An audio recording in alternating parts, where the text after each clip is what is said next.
I'm glad you're here for this weekly devotional.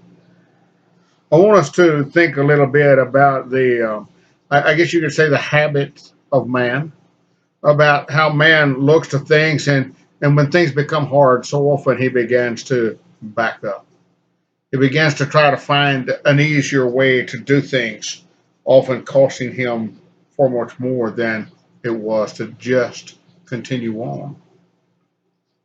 In Exodus, the 14th chapter, in verse 10, we find that the Pharaoh has turned his people loose, or turned the Israelites loose, and he has began all of the sudden to realize that he has released the Israelites in that workforce that he had, and he changes his mind. And the people are already gone and out and already facing the Red Sea. It says in verse 10 of chapter 14 of Exodus, then Pharaoh drew near, and the people of Israel lifted their eyes, and behold, the Egyptians were marching after them. And they feared greatly, and the people of Israel cried out to the Lord. And they said to Moses, is it because there are no graves in Egypt that you have taken us away to die in the wilderness? What have you done to us, bringing us out of Egypt?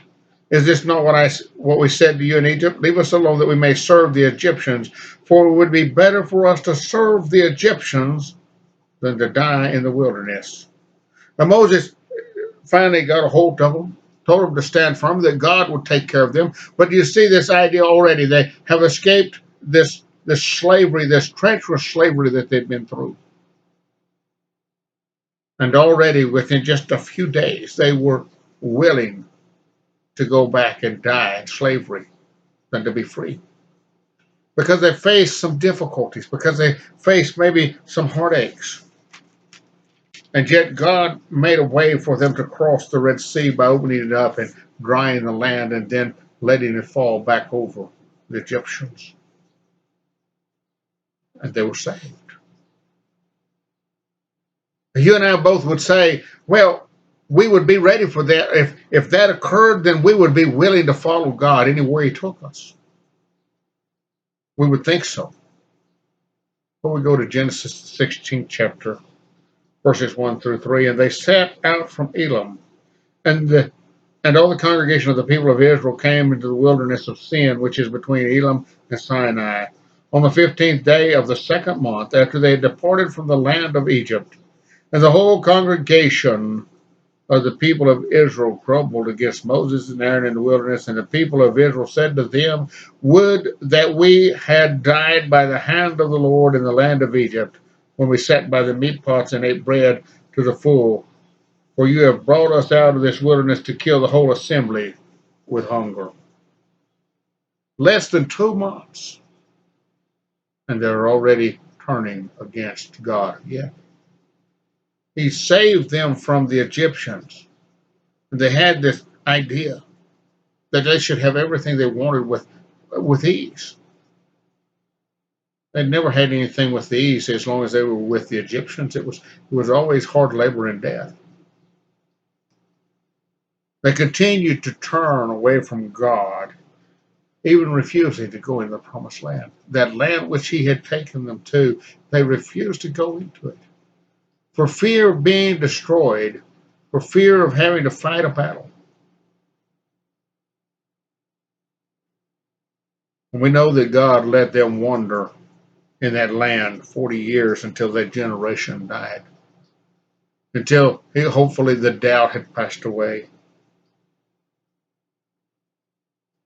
He told those people as they went into the land of Canaan after 40 years, he said, I'll be your God and you'll be my people, my possession, one that I care for. He gave them a land, and yet they still turned away.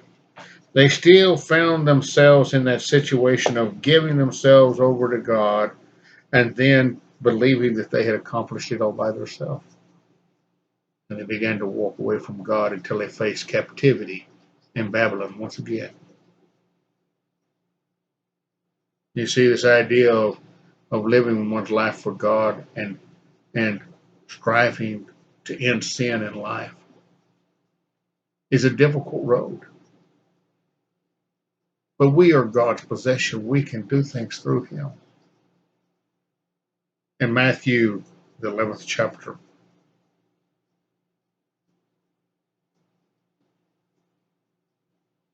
in about 27, Jesus says to him, all things have been handed over to me by my Father, and no one knows the Son except the Father, and no one knows the Father except the Son, and anyone to whom the Son chooses to reveal him.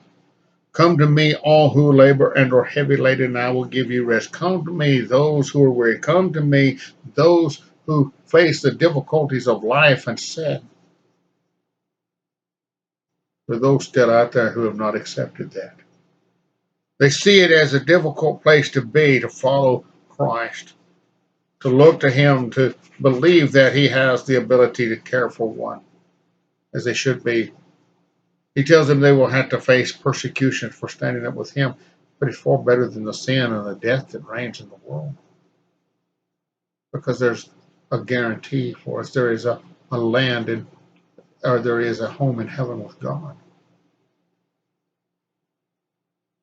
He says, as anyone, no one knows the Father except the Son, and anyone to whom the Son chooses to reveal him. Come to me, all who labor and are heavy laden, I will give you rest. But he said, finishes up. He says, take my yoke upon you. We see that word yoke and we think of work. We think of hard times, of difficult situations. And he said, and learn from me, for I'm gentle and lowly in heart. And you will find rest for your soul, for my yoke is easy and my burden is light. He said, come to me and I will give you a life that is different, a life that is worth something. Oh, yes. It sometimes is difficult, but God is there. He's there as that one who is our possessor to help us along the way. You see, sin doesn't, as our possessor, doesn't give us a great deal of promise. He simply says, you can enjoy this time for a little while and then misery will set in. That's really how it is. And as a child of God, as one who doesn't have this, there is a place of rest. There is a place to come that gives you that which is useful in your life, which gives you a completeness, which gives you a someone who possesses you, a God who possesses you that cares about you. We'll just look at Titus 2. Starting in verse 11, he said, for the grace of God has appeared, bringing salvation for all people, training us to renounce ungodliness and worldly passion and to live self-controlled, upright, and godly lives in the present age, waiting for our blessed hope, waiting for that eternity in heaven, the appearing of the glory of our great God and Savior Jesus Christ, who gave himself for us to redeem us from all lawlessness and to purify for him a people for his own possession who are zealous for good works. Yes, we're still going to work. Yes, we're still going to face difficulty, but we're facing difficulty with God, that one who possesses us, but that one who possesses us in love and care. It's so often that as we live our life, we begin to live it just as those Israelites lived. And we began turning away from God. We began moaning about the difficulty we're facing.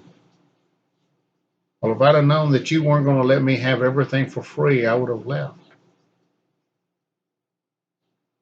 If I'd have known it wasn't going to be a life of ease, I would have left. You said rest. Yes, it's rest compared to sin. Also, we have to remember that which is promised to us, that which is beyond. When we find ourselves just as the Israelite, refusing that land that is promised to each of us. As a child of God, we have to face those things. We have to quit looking and moaning and griping about what God has given us. Times get hard. Evil abounds in this world. He says, look to those things that are good. In other words, look to that promise. Look to that land eternal that I'm going to have. knowing that when this is finished, I will find rest.